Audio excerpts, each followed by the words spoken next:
Su pasión por el básquetbol podría poner en riesgo su amistad en Barracuda. Y todo lo que necesitamos saber de la gesta olímpica en Periscopio con Kimberly Armengol. Quédense en Noticias 22, la vamos a pasar muy bien este jueves. Rafael García Villegas, qué alegría estar contigo y con todo nuestro público aquí en Noticias 22. Va a estar bueno, ¿no? Va a estar muy bueno este programa, mi querida Laura Barrera, amigos del auditorio. Hola, Laura Regis, en la traducción de lenguas de seña mexicana. ¿Y qué les parece si sin más preámbulo damos paso a la información que hemos preparado para ustedes? Así es, vamos a iniciar con una propuesta para despertar el amor por las artes escénicas desde la más tierna infancia. Teatro, danza, música y títeres serán parte del 7º mes del teatro para bebés y primeras infancias. Para esta edición, las obras participantes serán El árbol de las historias, Bubucá, Un cardumen en el cielo y una parvada en el mar, Un jardín, el lugar favorito de O y Ja, y El jardín del cocodrilo. El teatro para bebés no te lo presentan con una temática, sino más bien con una forma de sensibilización. Por eso te puedo decir que Teatro al Vacío trabaja con materiales, con objetos. Los de Guadalajara, a la deriva, trabaja más con movimientos corporales. Marionetas trabaja con miradas, con un acercamiento al bebé y con un proceso mínimo de un pequeño ejercicio. Además, en el mes de junio se realizará Infancias Territorio de Paz, con 4 obras del 11 al 14 de junio. Hemos invitado a varias compañías, a casi todas las del país, aunque este año viene alguien de Chihuahua, que no lo conocemos. Repite Territorios de Paz, que lo dirige Michelle Guerra, que es de Tijuana, y que nos trae grupos de otros países, actúan en Tijuana, luego nos los mandan a nosotros y luego se recorren a otros lugares. Y ahí vamos a tener historias viene un grupo de Chile, otro de Argentina, otro de Brasil y uno de México. Esto se llamaría Territorios de Paz dentro del mes del bebé en la titería. La cartelera que presenta la titería de marionetas de la esquina es una oportunidad para que los padres aprendan a estimular a sus hijos desde muy temprana edad. ¿Cuántos papás tienen la oportunidad de llevar a su hijo con un especialista que le haga desarrollar, ya sea la mirada, ya sea el sonido, ya sea el movimiento de manos, ya sea el movimiento de cuerpo? Y casi todos los que están trabajando con niños son especialistas en bebés. Y entonces, al ser especialistas en bebés, ¿qué pasa? Tú traes a un bebé y de una manera u otra va a salir motivado para entender. Y como además el teatro de bebés no entra el bebé solito, sino es el bebé con su acompañante, que normalmente es la mamá o el papá, entonces lo que sucede es que el papá o la mamá también están aprendiendo cómo motivar a su bebé para un crecimiento y un desarrollo. Noticias 22, Alberto Aranda.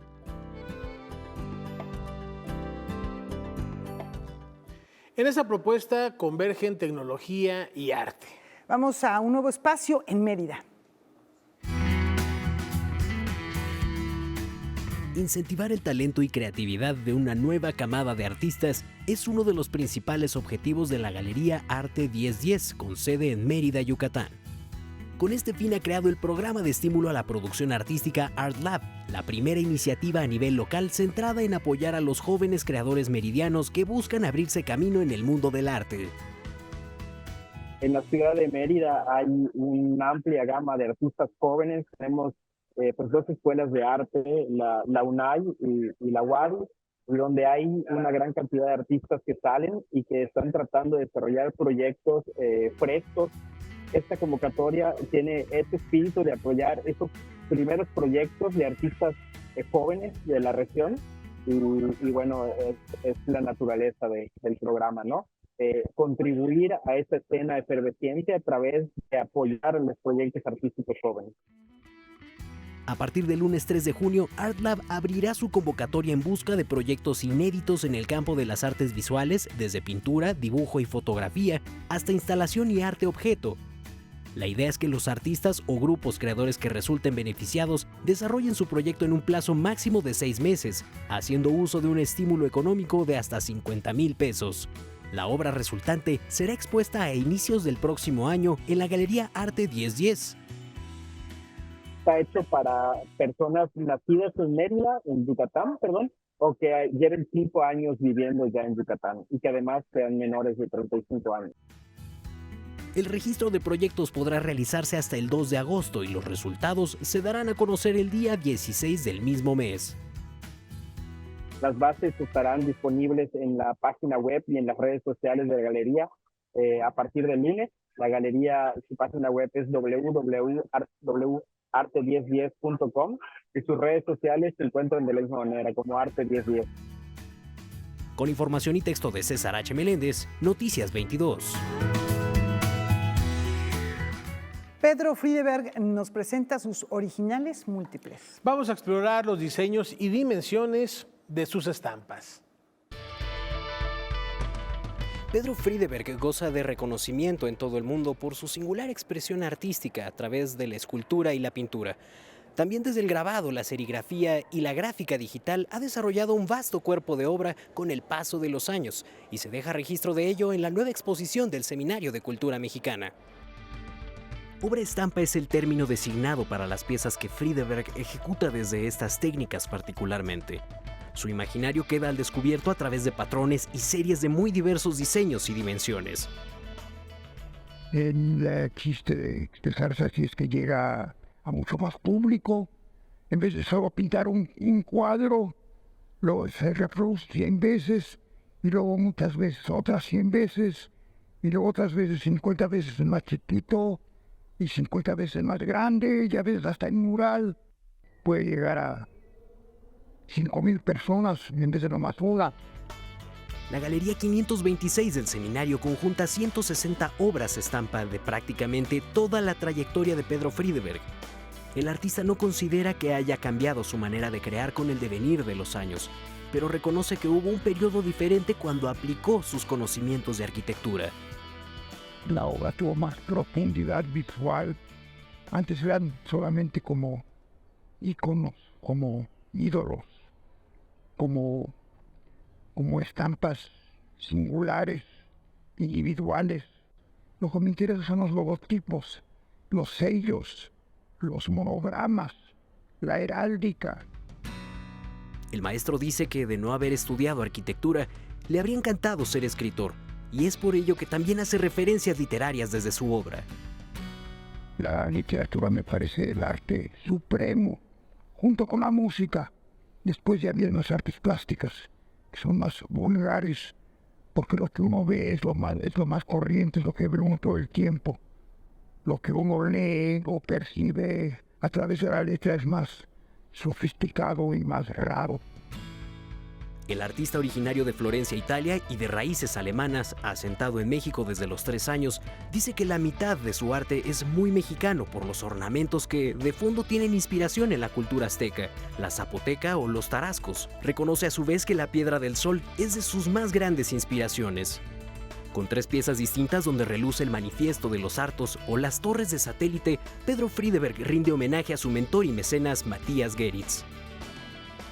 Era muy amigo mío, aunque su estilo es totalmente distinto al mío, y en eso reside su gran generosidad, que a él no le importaba de qué estilo fuera un artista amigo de él. Yo era su discípulo más bien, la escuela de arquitectura, y él me enseñó mucho, él me enseñó el individualismo. Luego él fundó una escuela de arte, o de antiarte como el dadaísmo, que se llamaba Los Hartos, en que ella estaba harto del arte, que en esos tiempos era sumamente el culto, como un culto hollywoodesco de la estrella de cine, la estrella de la pintura, como lo fue Jackson Pollock, o como todavía lo es Andy Warhol, que se han vuelto demasiado populares nomás por pintar una botella de Coca-Cola. Obra estampa, los originales múltiples de Pedro Friedeberg, se puede ver en la Galería 526 del Seminario de Cultura Mexicana hasta el 7 de julio. Con imágenes de Javier Contreras y Francisco Hidalgo, reportó para Noticias 22, Rodrigo Peredo. Han pasado ya 3 décadas de consagrar el esfuerzo a la práctica editorial. El secreto, hacer eternos malabares. En 1994, un proyecto editorial surgió en el estado de Morelos bajo el nombre de Eternos Malabares. 30 años de labor han rendido más de 200 títulos publicados en géneros que van desde la poesía, el ensayo, el cuento y las artes, hasta el derecho y las ciencias sociales. La editorial celebra estas 3 décadas con nuevas publicaciones, lecturas y charlas. Pensábamos en un proyecto editorial que pudiera publicar a aquellos autores que no tenían otros ductos o otras alternativas para poder promocionar su obra. Creo que aquí funcionó bastante bien porque pudimos realizar proyectos y muchas veces incluso proponer a instituciones. También hay algo que decir en ese sentido. Creo que nada más el pensar en ser independiente no se tendría que referir a que nunca vas a realizar coediciones, por ejemplo, con instituciones. Por el contrario, al ser proyectos que provienen de la sociedad civil, en el caso de una editorial independiente, tienes que proponer lo que una institución no imagina que se puede hacer, ¿no? El Celestino del Diablo, la poesía mexicana del siglo XIX, El genio de los solos y Árbol de lunas son los 4 títulos con los que la editorial celebra estas 3 décadas de una labor que también ha incidido en la gestión cultural con otras instancias, experiencia que le permite identificar áreas de oportunidad. Las editoriales de grandes capitales, las editoriales de las grandes industrias, tienen puntos ciegos, ¿no? Entonces creo que los grandes pendientes son revisar, verificar qué puntos no se han atendido para que estas editoriales, las independientes, puedan realmente fijar su atención y enfocarse en ellos. ¿Por qué? Porque, por ejemplo, nosotros hemos tenido muy buena recepción del público lector, por ejemplo, con sagas como Creación bajo el volcán, que es una saga de escritores y artistas plásticos no necesariamente nacidos en Morelos, pero que han realizado aportaciones dentro del Estado. Dentro de su labor, Ediciones Eternos Malabares ha obtenido el apoyo nacional EPROLibros del Instituto Nacional de Bellas Artes en 2013 y en 2018 obtuvo el apoyo de la República de Portugal para la edición de varias antologías poéticas. Su labor editorial pugna igualmente por la equidad para editores y autores.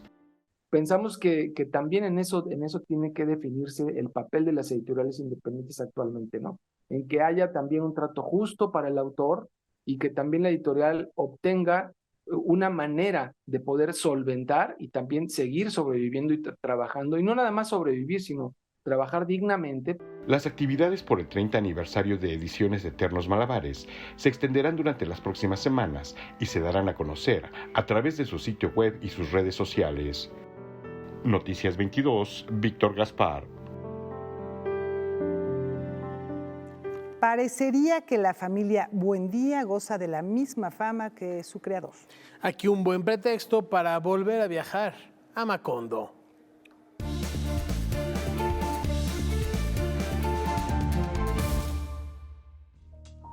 Cien años de soledad es una novela del escritor colombiano Gabriel García Márquez, considerada una obra maestra de la literatura latinoamericana. De acuerdo con un artículo publicado por la BBC, la primera impresión se realizó en Buenos Aires el 30 de mayo de 1967 y saldría al mercado el 5 de junio de ese mismo año. La obra fue escrita entre 1965 y 1966, pero Macondo y la saga de los Buendía estaban presentes en la mente del autor desde su adolescencia. La novela ha sido traducida a 36 idiomas y se calcula que se han vendido alrededor de 30 millones de ejemplares en todo el mundo. El libro narra la historia de la familia Buendía, José Arcadio Buendía y Úrsula Iguarán, un matrimonio de primos que se casaron llenos de presagios y temores por su parentesco, y el mito existente en la región de que su descendencia podía tener cola de cerdo. La portada del libro había sido encargada al artista mexicano Vicente Rojo. Al no poder entregar a tiempo el diseño, los primeros ejemplares impresos son considerados especiales. La segunda edición ya mostraría el arte de Rojo, que hacía referencia al juego de dados que se llama Macondo, como el pueblo de 100 años de soledad. La más reciente edición del libro es del año 2007, publicada en un esfuerzo conjunto de la Real Academia Española y la Asociación de Academias de la Lengua Española. La influencia de la brillante obra literaria de Márquez ha logrado superar las barreras generacionales, ya que próximamente Netflix adaptará la novela a la pantalla.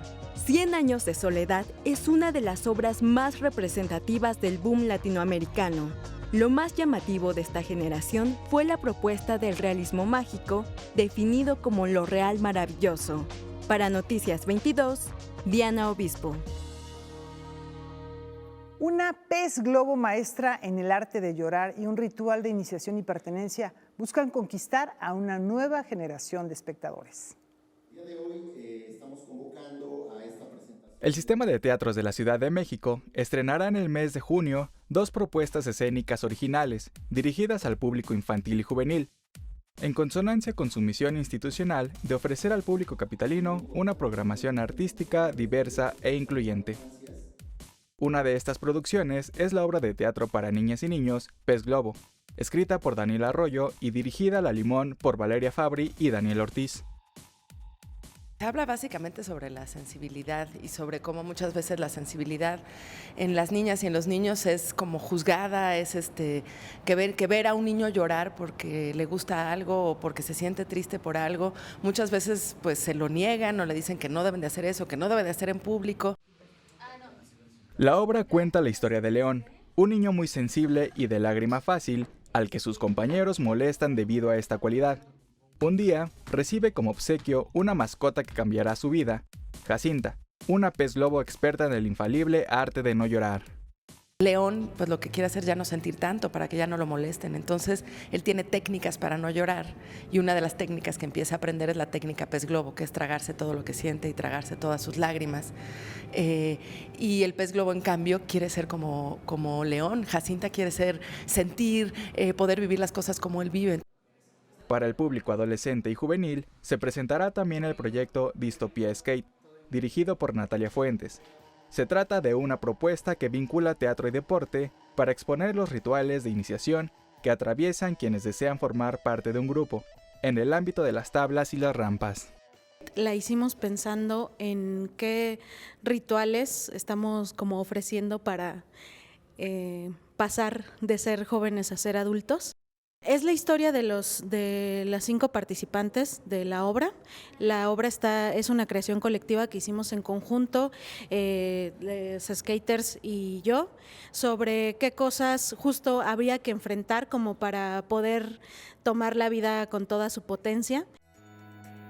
Ambas propuestas serán estrenadas en el Teatro de la Ciudad Esperanza Iris. Pez Globo tendrá una sola función el miércoles 5 de junio a las 11 de la mañana. Mientras que Distopía Skate se presentará el viernes 14 a las 5 de la tarde. Con información de César H. Meléndez para Noticias 22.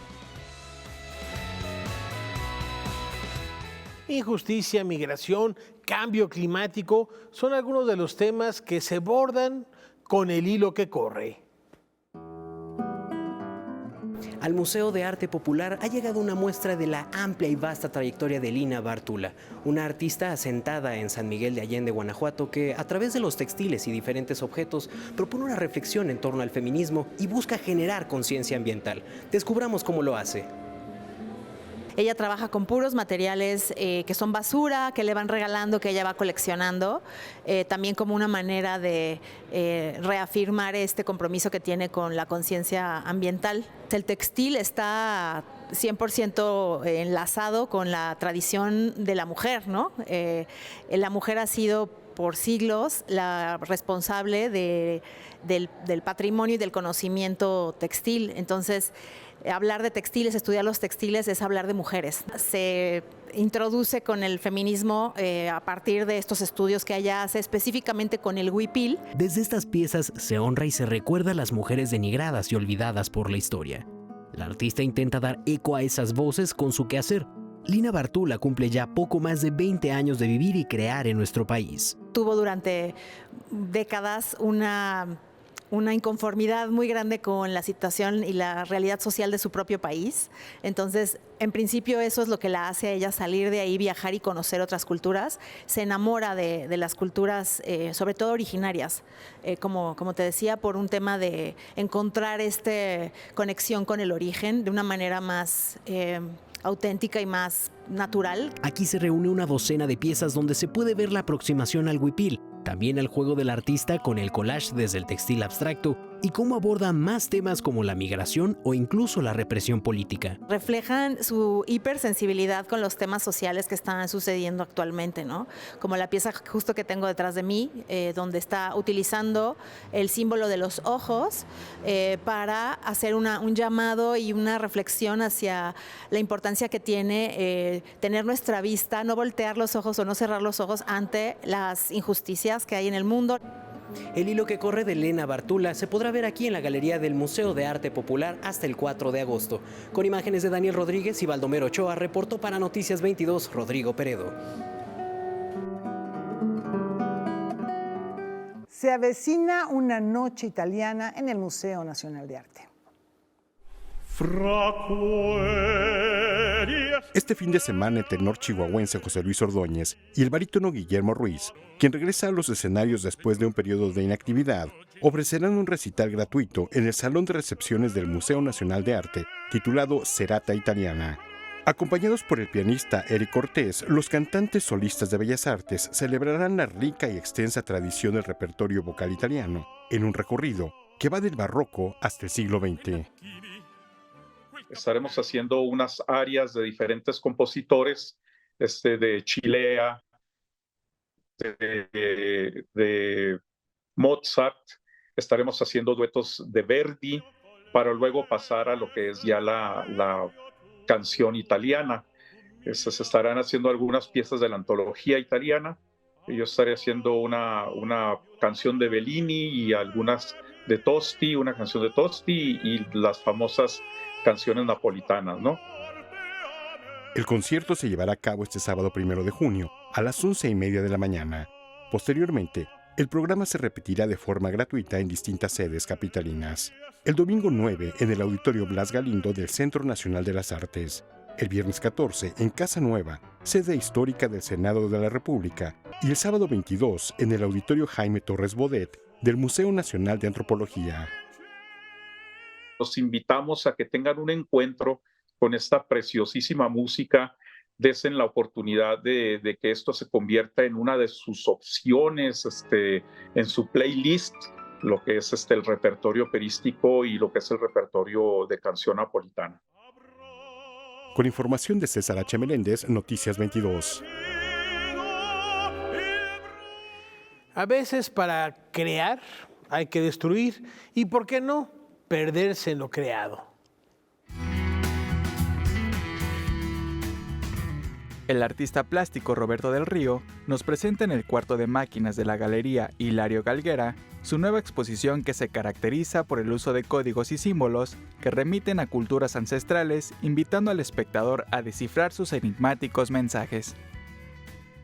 Este es un proyecto que se desarrolló en conjunto con el Cuarto de Máquinas, que es un proyecto que tiene la Galería Hilario Galguera. Es mi imaginario, fue un montaje extremadamente lúdico. Yo llevo trabajando en este cuerpo de obra alrededor de 3 años y fue cuando se llegó al sitio que se decidió hacerlo como un collage. Pero trata y relata la situación por la que estamos atravesando como la humanidad, que vivimos en un estado de infoxicación. Las piezas pueden desmembrarse y recombinarse de diversas maneras, permitiendo al coleccionista participar en el proceso creativo y configurar su propia versión de la obra. En realidad, nosotros somos ese espectador que mientras crea se pierde en lo creado. Sí es un poco lo que te comentaba ahorita, en el momento en el que tú entras al espacio, que es sumamente inmersivo, en realidad lo que vas creando es conforme vas viendo lo que estás viendo, vas creando algo que estás destruyéndolo en su creación. O sea, es un poco la manera en cómo siento que vivimos últimamente los seres humanos. Su modo de creación se basa en permitir que la lluvia y la intemperie intervengan en la pieza que está trabajando, además de superponer capas de elementos y pinturas, creando una genealogía estética que evoca el sentido del mito y la historia. La obra en sí está llena de un popurrí de múltiples imágenes, desde formatos pequeños hasta cosas que yo he ido coleccionando. Van a ver muchos como cráneos, van a ver fragmentos de plastilina, luces LED.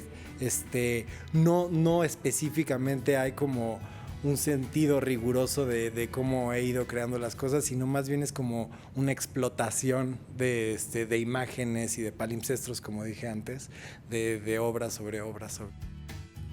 La exposición estará abierta al público hasta el 29 de junio.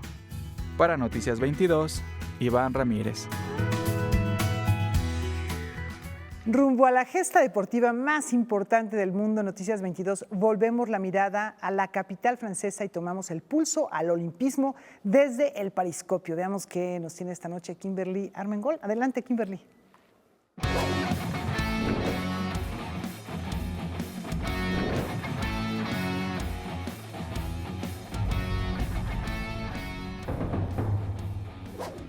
Bienvenidos a Pariscopio. Desde aquí vamos a conversar acerca de lo más relevante de los Juegos Olímpicos de París 2024. Los Juegos Olímpicos y Paralímpicos de Verano de París 2024 van a tener lugar del 26 de julio al 11 de agosto. Con sede en París, van a ser más de 10.500 atletas quienes van a formar parte de esta competencia. París, que por tercera vez va a tener en su historia las Olimpiadas y que fue justamente hace 100 años que organizó sus últimos Juegos. La llama olímpica se encendió el 16 de abril en la antigua Olimpia, en Grecia. La inauguración va a ser épica y va a romper con la tradición de los Juegos Olímpicos. En París 2024, la ceremonia de apertura va a ser al aire libre en las aguas del río Sena, símbolo de la capital francesa. Es la primera vez en la historia del evento que no va a ser en un estadio. El recorrido inicial va a abarcar 6 kilómetros. Va a comenzar en el puente de Austerlitz y va a concluir junto a la Torre Eiffel. Se espera que este acto inaugural sea espectacular. Todos los atletas van a desfilar por barco en el río Sena, van a atravesar por 10 puentes junto con bailarines, hologramas sobre el agua y también espectáculos aéreos.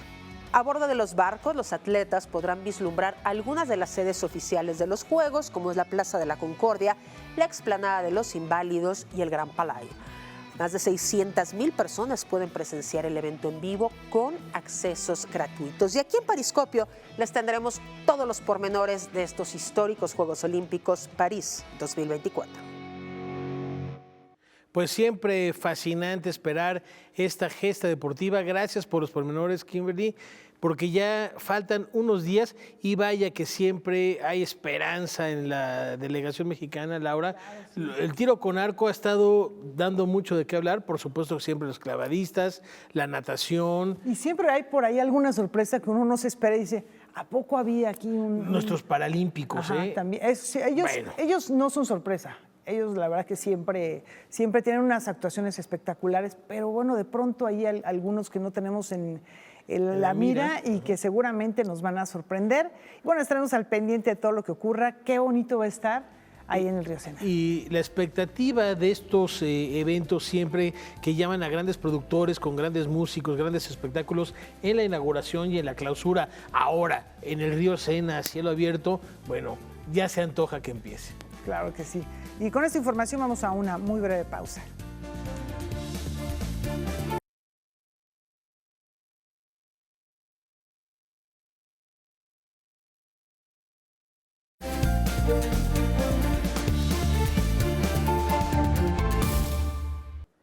Llegó el momento de sumarnos a la tarea colectiva y leernos en otros.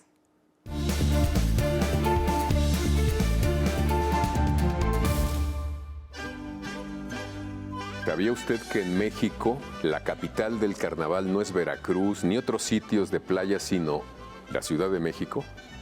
La fiesta comunal siempre tuvo asilo en los pueblos originarios del Valle de México y en las calles y callejones de la ciudad. Los huehuenches y su ritual del ahorcado se han mantenido en su esencia hasta el día de hoy. En esas fiestas hay de todo: carros, chinelos, catrinas, reinas, reyes y ahora hasta luchadores, hadas, brujos y superhéroes. Lo que importa es la fiesta con más o menos añadidos: el relajo comunal, el sentido de grupo. Durante años, el investigador Bulmaro Villarroel se dedicó a documentar los carnavales en esta ciudad.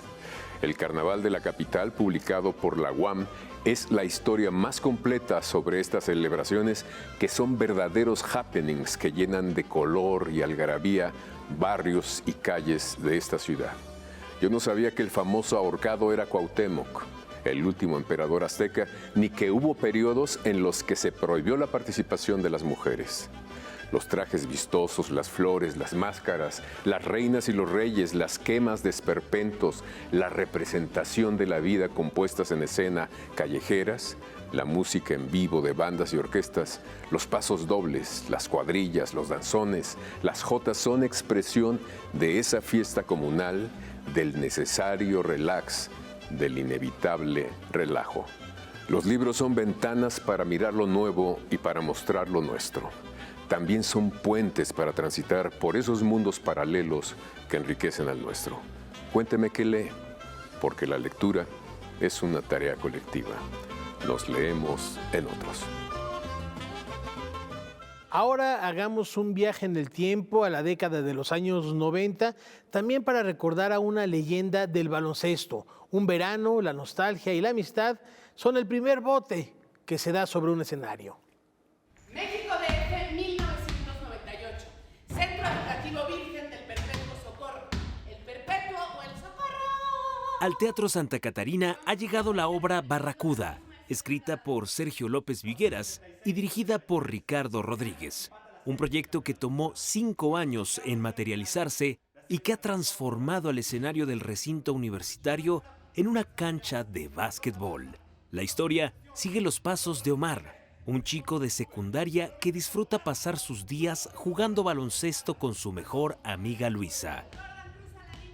A pesar de la pasión deportiva que los une, su amistad será puesta a prueba con la llegada del verano. Se aprende más en la calle. Las vidas de Omar y Luisa toman caminos distintos porque Omar se clava más en el básquetbol, literalmente se va ahí a las canchas a pasar sus tardes y conoce a Fabricio, conoce a más chavos ahí en las canchas y eso le abre la vista a un mundo que no conocía. La trama de Barracuda sucede en el verano de 1998, un año emblemático para los amantes del básquetbol, pues fue cuando los Toros de Chicago consiguieron su 6º campeonato, teniendo a Michael Jordan como máxima figura. Aunque inicialmente la obra estaba pensada para un público adolescente y juvenil, más de un adulto reavivará la nostalgia de los años 90 y será transportado a sus años como estudiante. Por un lado puede ser la obra que le habla al cuarentón sin problema alguno, pero por otro lado sí la temática de la obra y cómo se teje la problemática también tranquilamente puede hablarle a audiencias jóvenes. Diana Sedano, Fernando Reveil y Raúl Villegas conforman el elenco de esta propuesta sobre la construcción de la identidad y la masculinidad en la adolescencia, una etapa crucial en la formación de cada individuo. Está buscando hablar de los momentos de cambio, de los casi un rito de paso, ¿no? Como dejamos de ser una persona y nos empezamos a construir en otra, y ese momento siempre tiene muchas tensiones. Barracuda, una producción de Teatro UNAM, se presentará hasta el 30 de junio en el Teatro Santa Catarina, frente al parque del mismo nombre en la alcaldía Coyoacán.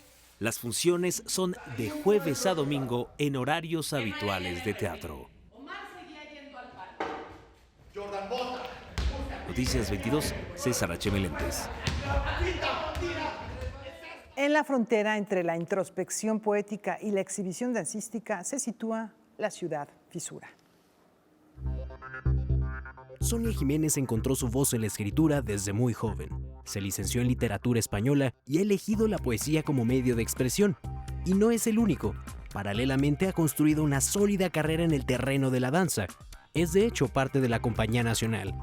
La danza es muy física y la poesía es introspectiva y es otras cosas. Son dos artes que se complementan mucho y pues siempre he aprendido a vivir entre ellas. Con la poesía puedes ser muy honesto, totalmente honesto, decir absolutamente todo sin tapujos, sin cerraduras, sin nada, ¿no? Y creo que eso es lo bonito del arte, que podemos ser totalmente transparentes. Sus letras se leen en las antologías Poetas Latinoamericanas de la editorial Imaginante o en Ellas le cantan a la danza del Imbal. En 2019 publicó su primer libro titulado Junto al Delirio y ahora en 2024 presenta Ciudad Fisura.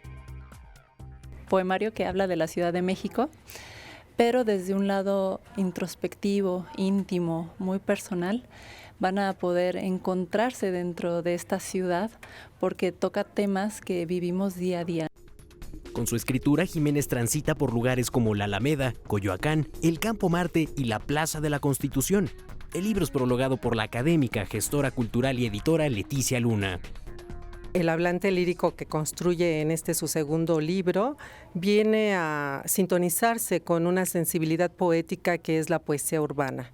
Sonia aporta a la poesía urbana con este libro desde un lenguaje femenino, un lenguaje y una mirada que, si bien se puede tornar gótica y a veces decadente, en realidad está observando con nueva mirada, con nuevos ojos a la Ciudad de México. Ciudad Fisura de Sonia Jiménez se publica bajo el sello de La Cuadrilla de la Langosta. Para Noticias 22, Rodrigo Peredo. Abordemos ese objeto volador no identificado y el destino podría sorprendernos. A partir de diversos testimonios, Mayra Simón creó las bases para la obra de teatro OVNI, o de cómo viajar de nuevo al espacio interior. En este montaje conoceremos la historia de 4 jóvenes que pasan por momentos difíciles. Una de las principales causas que generan como estos aspectos de violencia es que ellas tienen que sobrevivir en un entorno sin su familia. Otra de las situaciones que pasan pues es el acoso, el abuso que una sociedad machista, específicamente en ese territorio de la comunidad de Cieneguilla, pues las aborda, las abraza. Y podría ser que una de las cosas más relevantes es el peso familiar, ¿no? Las expectativas que tienen las familias y cómo ellas, a la edad tan corta que tienen, sienten que deben solidificar y sostener un hogar. Las 4 jóvenes que protagonizan la obra son distintas entre ellas, sin embargo, se escuchan, apoyan y mitigan la soledad que cada una de ellas tiene. Azul es un personaje que justamente se construye en el silencio. Ella encuentra en el silencio su lenguaje del dolor. Tenemos a Valentina, que es esta chica que sabe que tiene que ser fuerte para poder sobrevivir. Tenemos a Cristina, que es el prototipo del adolescente, que tiene que ser una chica recatada, inteligente, dócil para poder subsistir. Y tenemos finalmente a Margarita, que es esta chica irreverente, rebelde, que encuentra en las bromas y en el trato pesado esta manera de sobrevivir y sostenerse a sí misma. A lo largo de la obra, la cual se presenta en el Teatro Orientación, conoceremos sus temores, alegrías y ese espacio seguro al que cada una de ellas recurre en los momentos difíciles y que les ayudará a continuar. Hay un elemento que nos parece fundamental en la construcción poética, que son las literas, porque es el único espacio que les pertenece. No tienen un closet para ellas mismas, no tienen muebles para ellas mismas. La cama, el techo de la cama, las escaleras, es lo único que es de su propiedad. Entonces veíamos en estos objetos propios y personales una manera de generar este espacio circunciso, aislado, donde si bien pues están en una zona que puede ser como un tanto contenida, dentro de ese espacio hay una inmensidad de pensamientos, de temores, de anhelos, y justamente por eso la metáfora del espacio interior. Noticias 22, Alberto Aranda. Poeta e idealista, un romántico por antonomasia que logró escandalizar a sus contemporáneos. Lord Byron sigue dando de qué hablar. Fernando Valverde, profesor de la Universidad de Virginia, Estados Unidos, escribió la primera biografía en español del poeta Lord Byron. El objetivo fue compartir con los lectores del siglo XXI lo que hay detrás de la vida de uno de los autores más emblemáticos del romanticismo europeo y de uno de los escritores más polémicos de la historia. Sus amigos quemaron sus memorias, que estaban destinadas a limpiar su nombre. Creo que es una de las mayores traiciones de la historia de la literatura Y conforme fui avanzando en la investigación de cómo sucedió aquel horrendo acto, me interesé más y más por la vida de Byron y sentí la necesidad no de reescribirlas, porque era algo imposible, pero sí al menos de dar la información suficiente a los lectores para que puedan reconstruir su nombre, que a día de hoy estaba lleno de prejuicios. Originario de Londres, Lord Byron nació en la segunda mitad del siglo XVIII. Su juventud estuvo marcada por la burla que recibió debido a tener un pie contraído que le provocó una cojera de por vida y por el maltrato de su madre. Publicó su primer libro a los 18 años, titulado Horas de Ocio, y posteriormente escribió la violenta sátira Bardos ingleses y críticos escoceses. En esta biografía, Valverde delineó escenas de la vida del autor británico poco conocidas. Por ejemplo, su trato a las mujeres ha sido algo que lo ha separado de nuestra sociedad de manera contundente, pero nadie habla de que su niñera, mientras le enseñaba y le leía los salmos, abusaba sexualmente de él. Fue en 1819 cuando Byron inició el libro Don Juan, en el que recreó el mítico personaje con un tono de ironía, considerado su mejor obra. El autor británico se caracterizó por escandalizar a las clases conservadoras de su país, por su defensa de los marginados, su antipatriotismo y sobre todo por sus escritos ácidos y críticos, elementos que también se incluyen en esta propuesta editorial. Creo que Byron fue el primero que decidió distorsionar su imagen personal para crear un personaje que se convirtiera en una de las grandes celebridades de la época, hasta el punto de que en el siglo XIX solamente pueden rivalizar con él en fama Beethoven y Napoleón Bonaparte. A 200 años de la muerte del escritor con personalidad desbordante y espíritu aventurero, el libro Vida de Lord Byron se presenta bajo la edición de la UNAM. Ya se prepara un segundo tomo. Noticias 22, Karen Rivera.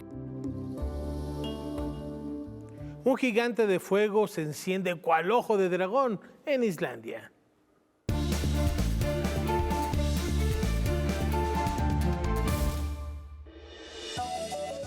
Un volcán al sureste de Islandia entró en erupción este miércoles por quinta vez desde diciembre. Se encuentra en la montaña de Sundunca y expulsó lava hasta casi 50 metros de altura. Cerca de 800 huéspedes del balneario geotérmico Laguna Azul, así como los que permanecían en hoteles cercanos, fueron evacuados. Casi todos los propietarios del pueblo de Grindavik, un pueblo cercano que ya ha sido afectado por las primeras erupciones, han optado por vender sus terrenos al gobierno. En este sitio habitaban 3,000 personas, aunque hasta el momento 3 residentes se niegan a abandonar el lugar. A pesar que Islandia pide no acercarse a la zona, asegura que el país es un lugar seguro, y es que el turismo es una fuente importante de divisas para este país. La Oficina Meteorológica Islandesa estima que esta erupción ha iniciado con más vigor que las 4 anteriores. Los flujos de lava ya han cortado 2 de los 3 caminos que conducen al pueblo pesquero de Grindavik. Noticias 22. Veamos qué propuesta nos tiene esta noche el crítico de cine Leonardo García Sao. Adelante, mi querido Leonardo. Hola, ¿qué tal? ¿Cómo están? Buenas noches. Ahora les voy a presentar otro clásico de los años 70 del cine mexicano. Se trata de La Viuda Negra de Arturo Ripstein. Esta adaptación de la obra de teatro Debiera haber ovispas de Rafael Solana iba a ser dirigida por Felipe Casals, pero finalmente fue heredada por Arturo Ripstein, quien se dio a la tarea de reescribir el guión original para acomodarlo a sus intereses.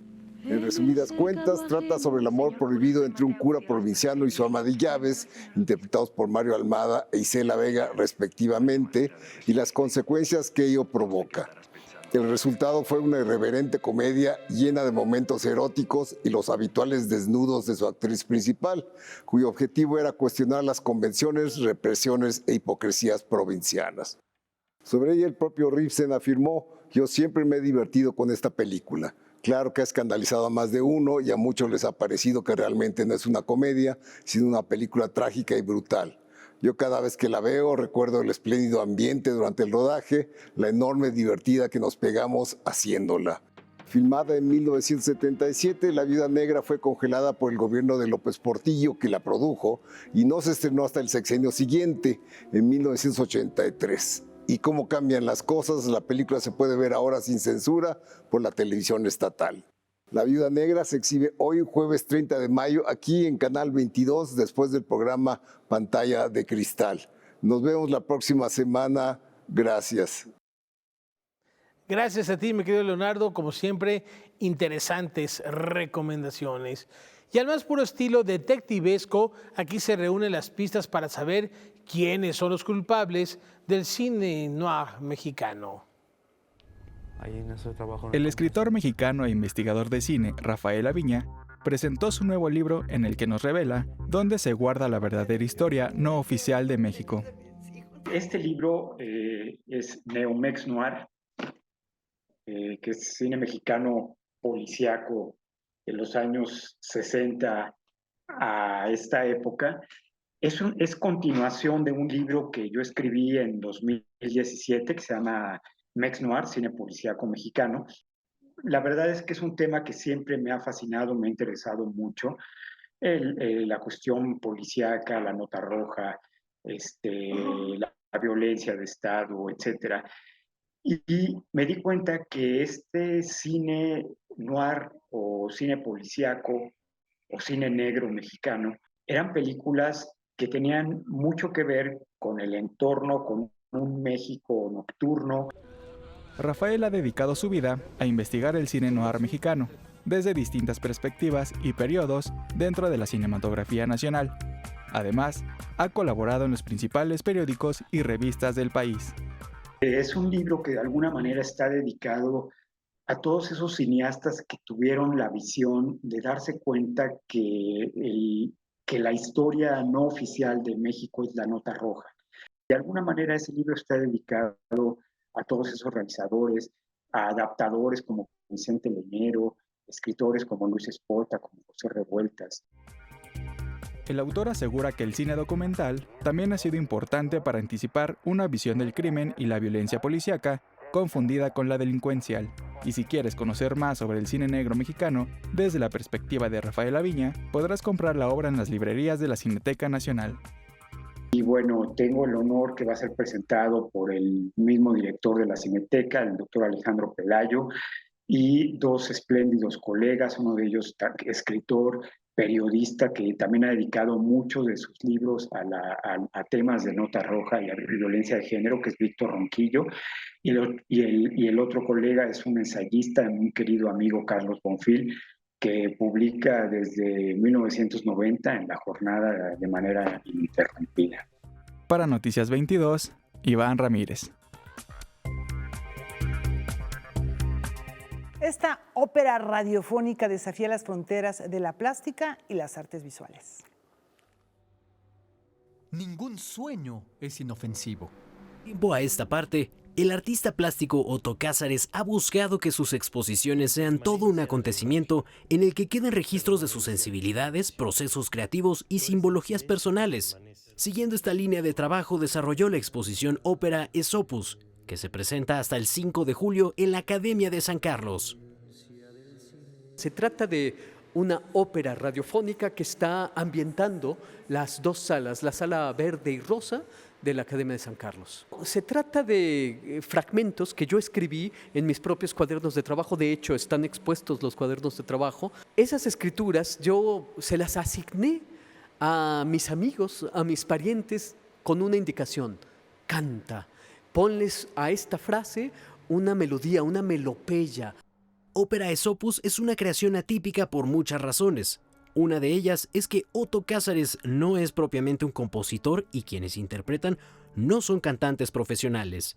La más llamativa quizás sea la forma en la que el artista integra distintas disciplinas como el dibujo, la escritura, la animación y el teatro de sombras para ofrecer estímulos visuales y sensoriales que complementen la experiencia de escuchar la pieza musical. Que sea una experiencia completa y complementaria la pintura con el dibujo, la escritura y la radiofonía. De eso se trata. El tema son fábulas inventadas por mí a la manera de Esopo, por eso la ópera se llama Esopus. Al concebirse como una ópera, la muestra se acompaña con una edición de un programa de mano en formato digital descargable que contiene, entre otras cosas, el libreto de la obra, un texto conformado por sentencias y reflexiones inventadas por una pléyade de eruditos también imaginarios, al más puro estilo de Jorge Luis Borges. Y estas frases sapienciales de sabios inventados están alternadas con fábulas a la manera de Esopo, donde hay personajes como el árbol, el caracol, la lluvia. La exposición Ópera Esopus podrá visitarse de lunes a viernes en las salas Verde y Rosa de la Academia de San Carlos. Los jueves a las 5 de la tarde habrá visitas guiadas encabezadas por el propio artista. Con información y texto de César H. Meléndez, Noticias 22.